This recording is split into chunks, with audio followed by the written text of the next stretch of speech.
The night was heavy with silence.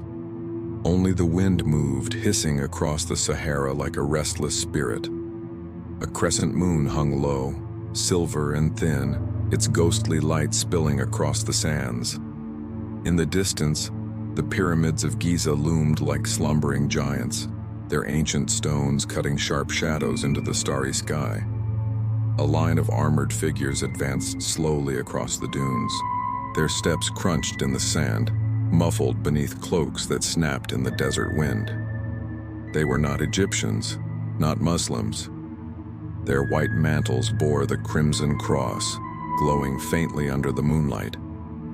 They were Knights Templar, soldiers sworn to Christ, guardians of pilgrims, executioners of heretics. But this night they did not march for war. They marched into the unknown. For years, whispers had haunted the Crusader ranks, whispers of a labyrinth hidden beneath the pyramids. Not a tomb, not a treasury, but a chamber of knowledge older than scripture, older than kings, knowledge so dangerous it could unmake the church itself. If you were one of those knights, would you have the courage to enter the forbidden dark, knowing what you might find could damn your soul forever? Weeks earlier, the story began not in Egypt, but in Acre.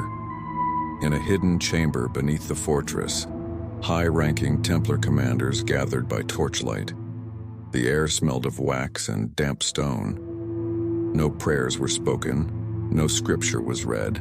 On the table lay a fragment of parchment worn thin, edges singed with fire.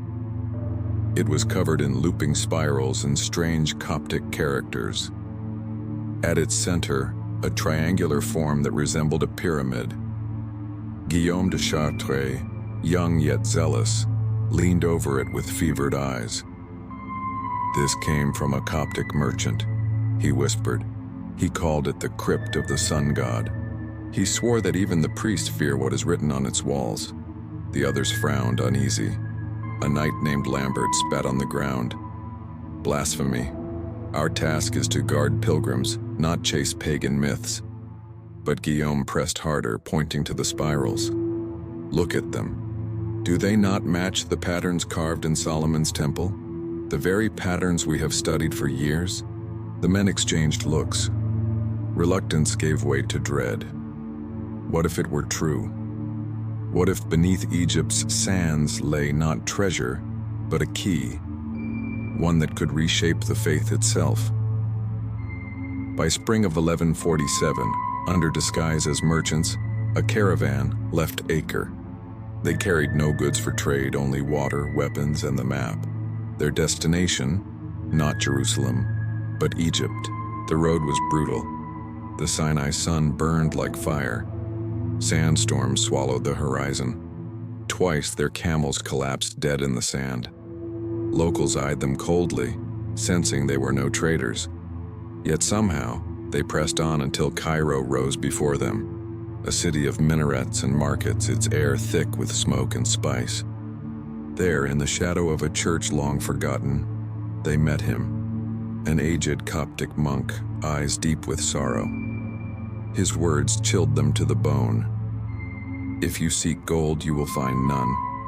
If you seek power, you will find only shadows. But if you seek the voice of the beginning..." He paused, his hands trembling. "Be warned. Once heard, it will never be silent again." The knights stirred uneasily. Some wanted to abandon the quest, but Guillaume only tightened his grip on his sword. "If it is God's will," he declared, "then we must witness it." The monk handed them a fragment of a map, drawn in fading ink. He would say no more. That night, beneath the gaze of the Sphinx, they found the entrance, a narrow crack in the earth hidden by centuries of drifting sand. Torches were lit, prayers were whispered, and one by one they descended into the earth. The air below reeked of age, of stone left sealed too long. The walls were carved with spirals, stars, and figures with arms outstretched. Not Egyptian hieroglyphs, not Latin. Something older, something alien. "It feels as though the stones themselves are breathing," one knight muttered. His voice echoed unnaturally, as if 100 unseen mouths repeated his words. At last they reached a sealed gate of stone, vast and smooth, etched with spirals converging at a circle. Guillaume placed his hand upon it. The stone trembled, groaned, and with a deep hum, opened inward. Inside lay a chamber unlike any they had seen.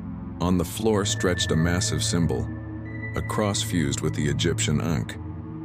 By torchlight it shimmered as though pulsing like a heartbeat. Guillaume fell to his knees, touching it. At once, fire surged through him. He collapsed, eyes wide, lips trembling. A voice thundered in his mind, neither male nor female. "We do not die, we only sleep.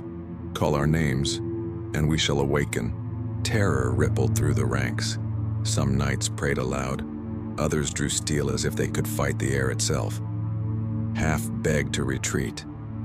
But Guillaume's face was fevered with conviction. "There is more," he insisted. "Beneath the Sphinx, the voice will reveal itself." Deeper still, they came to another chamber. At its center rose a stone altar. Above it, impossibly, a crack in the ceiling allowed a golden ray of sunlight to fall, though they were buried far underground. One knight dared to place his hand upon the altar. At once he collapsed, his body cold as death. Minutes later he rose, his eyes glowing gold. His voice trembled with madness. "The sun does not die. We are its dream." From that night forward, none of them would ever sleep peacefully again. In a chest of stone they found a parchment, not a map of land, but of stars. The tunnels mirrored constellations, converging beneath the Sphinx. "This is no earthly map," one whispered. "It is heaven's blueprint." "No." But Guillaume, his eyes burning with fanatic fire, whispered, "This is the path to eternity, the passage from flesh to forever." The others recoiled. Some urged its destruction. Guillaume forbade it. Suddenly torches died. The dark swallowed them whole. Then came the sound. Footsteps, heavy, wet, not theirs. When the light returned, the floor was marked with footprints, long, narrow, ending in clawed impressions. "The Keeper," Guillaume breathed. "We have awakened it." From then on, every step through the tunnels felt pursued. Shadows pressed close, whispers scraped along the stone. They fled, staggering into the desert night. Weeks later, a broken group returned to Acre, their voices deeper, their eyes faintly golden. They carried sealed chests, locked with the fused symbol of Cross and Ankh, but they were not whole. Some scratched spirals endlessly into stone. Others whispered in tongues no one recognized. Some vanished without trace. Rumors spread. Heresy, demons, curses. Hunted by fear, Guillaume led them into the desert once more. There, in a ruined chapel, they buried the chests beneath the altar. On the stone lid he carved the warning, "Vocem pedamus non mortuos." We seek a voice, not the dead. The chapel was swallowed by sand, erased from maps, but the curse lingered. One by one, the knights lost their minds, or their lives. Guillaume himself vanished from history, some claiming he fled into the Egyptian desert never to return. Centuries later, strange symbols appeared in chapels across France, Portugal, Scotland. Circles fused with crosses, half erased yet still visible. Were they left by survivors of Guillaume's journey? Some whisper that the knowledge passed into Freemasonry, reshaping the rituals of secret societies. Others believe fragments of the forbidden map still lie in the Vatican's deepest vaults. The pyramids remain.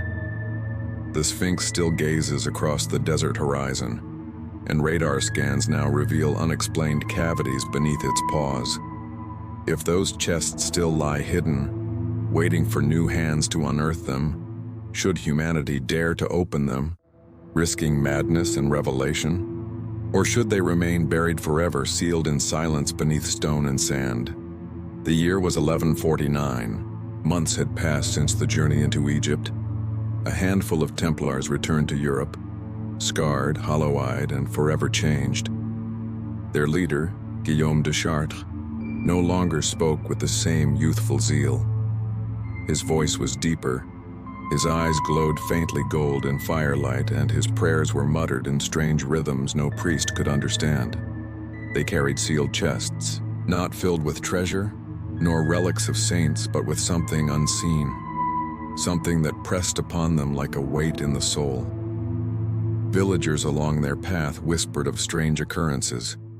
Spirals etched overnight into chapel doors, knights walking in their sleep with their faces tilted to the stars, and midnight hymns in tongues never heard before. If you were a villager in 12th century France, would you kneel before these knights as holy protectors, or recoil from them as harbingers of something unholy? In a secluded valley of southern France, far from prying eyes, Guillaume ordered the construction of a small chapel. Its design was peculiar. Thick stone walls, heavy doors, but no windows. Not a single opening for the sun. Locals began to call it Domus sin fenestris, the house without windows. Inside, Guillaume carved a new symbol onto the altar, the Christian cross entwined with the Egyptian Ankh, the same mark they had uncovered beneath the pyramids, the same mark that had haunted their dreams since. By day, the chapel remained still, but by night, torches burned. Knights gathered in silence, and voices rose, not in Latin psalms, but in chants that twisted and coiled, echoing through the stone.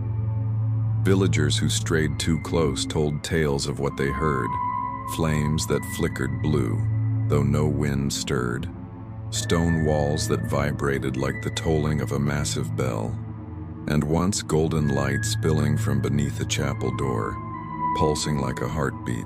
Priests denounced the chapel as heretical, but no one dared to confront Guillaume's men directly. The Templars were too powerful, too feared. Not all knights endured the weight of the voice. One evening, during a midnight ritual, a young knight named Robert clawed open his own chest with bare hands, screaming that eyes were watching him. From the other side, he died shrieking, yet his face was frozen in an expression of awe, not terror. Another knight drowned himself in a nearby river. Before leaping into the black water, he shouted that he had seen two suns battling in the heavens, and that the world was only their shadow. A scribe recorded in his diary, "The ones who returned from Egypt breathe twice. They speak twice, and in their silence, I hear the desert." Whispers soon reached Rome. The Pope dispatched secret investigators to the valley. What they found terrified them. Scrolls filled with spirals and cryptic diagrams, chants blending Latin with Coptic, written phonetically in shaky hands. And on the altar, the fused Cross and Ankh, faintly glowing even in complete darkness. In a hidden decree, the Pope wrote, "They have replaced the cross of Christ with the signs of Egyptian sorcery. If they continue, they will undo the very faith of Christendom." Thus, the seeds of persecution were planted. One storm-lashed night, Guillaume gathered his remaining brothers inside the house without windows. Rain pounded against the roof. Thunder rolled like drums of war.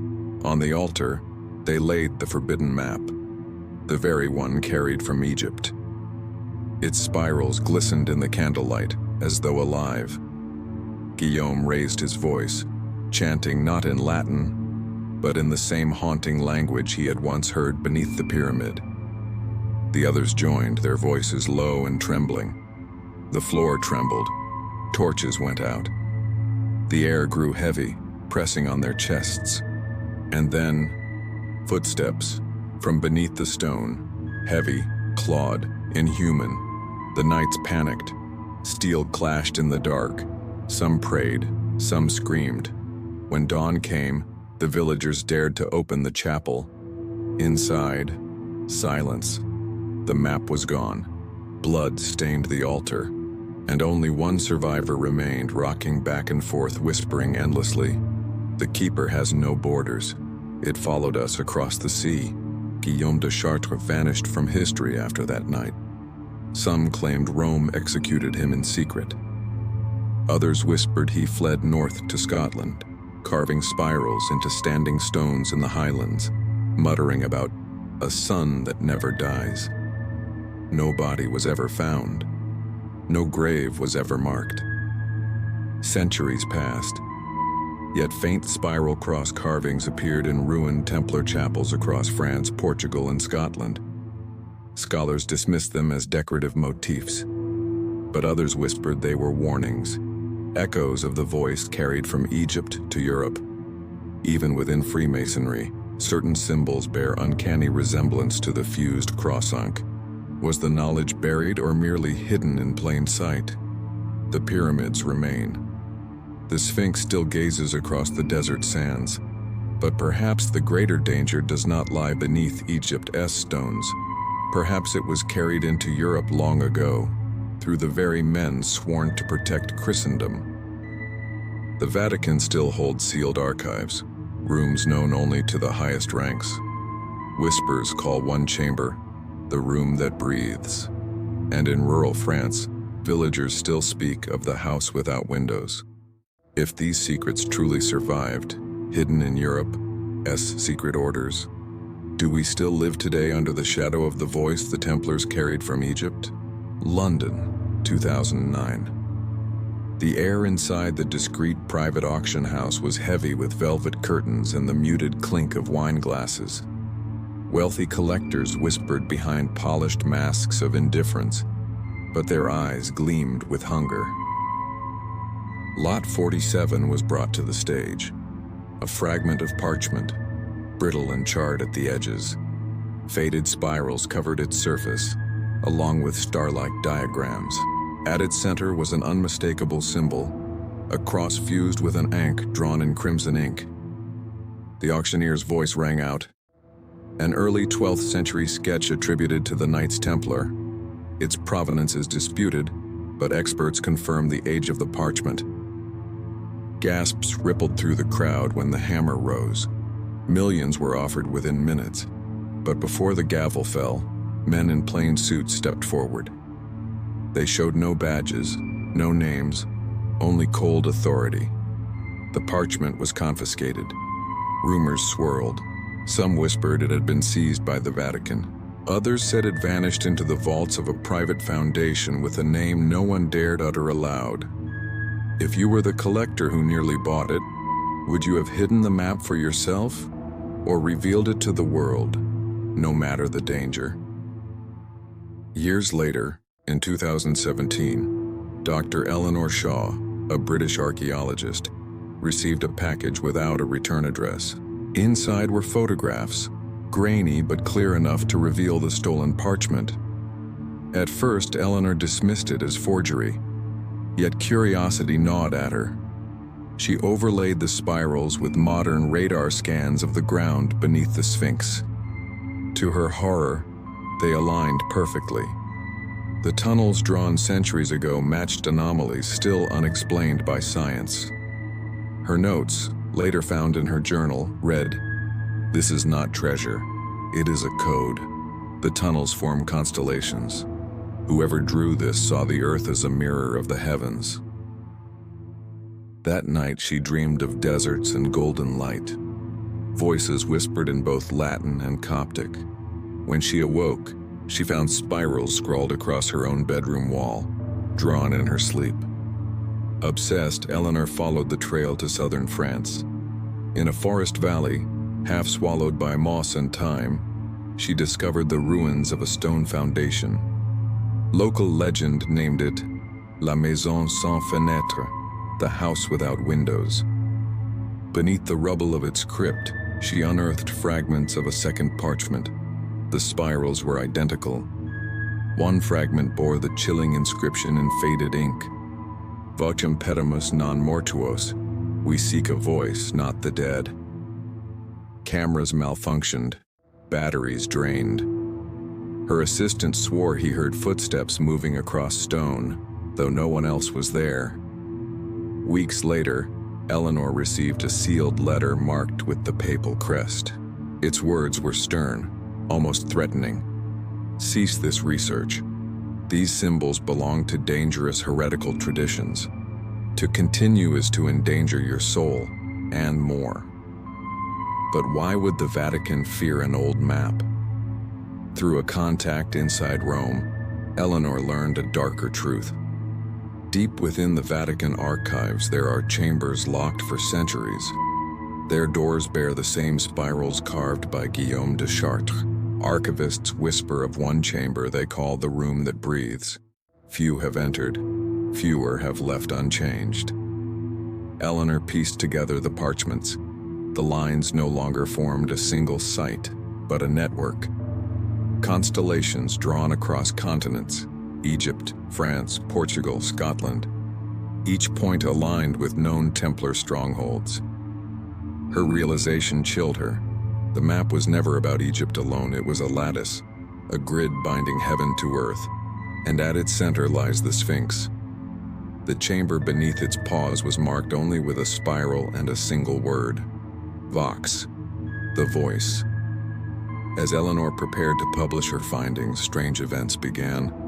Her apartment was ransacked, notes stolen, photographs shredded. At night, she heard claws scraping on stone floors, though she lived in a modern flat. One dawn, she awoke to find wet footprints across her carpet, long, narrow, ending in clawed impressions. Her journal entry that day: it followed them home. It followed Guillaume. And now, it follows me. Eleanor confided in a colleague, Dr. Samuel Graves, showing him the fragments. He scoffed, calling it superstition. But the next morning, Samuel was gone. His office door was locked from the inside. On his chalkboard, spirals had been drawn endlessly in shaking hands. No body was ever found. Only his shoes remained, wet, with grains of sand embedded in the soles. Modern technology could pierce the mysteries the Templars only glimpsed. Satellites, lasers, ground-penetrating radar, all point to unexplained cavities beneath the Sphinx. Eleanor's dilemma grew unbearable: publish and risk unleashing hysteria, or suppress and betray the very truth she had devoted her life to seek. One night, staring at the parchments, she whispered, "If the voice still waits, perhaps humanity is finally ready to hear it." But was that her own thought, or the whisper of something older, flowing through her? Today, the pyramids still stand, timeless and silent. The Sphinx still gazes east, its eroded face unreadable. Yet beneath its paws, the radar images do not lie. Something vast is there. Perhaps the chests of the Templars remain sealed. Perhaps the Keeper still prowls the tunnels, patient and eternal. Or perhaps the voice itself lingers, waiting for ears bold or foolish enough to listen. If technology grants us the power to uncover that last chamber, should humanity dare to open it? Should we heed the Templars' warning, seek a voice, not the dead? Or has the time come to lift the silence of centuries? The choice is no longer Guillaume's, nor the Vatican's. It may soon be ours.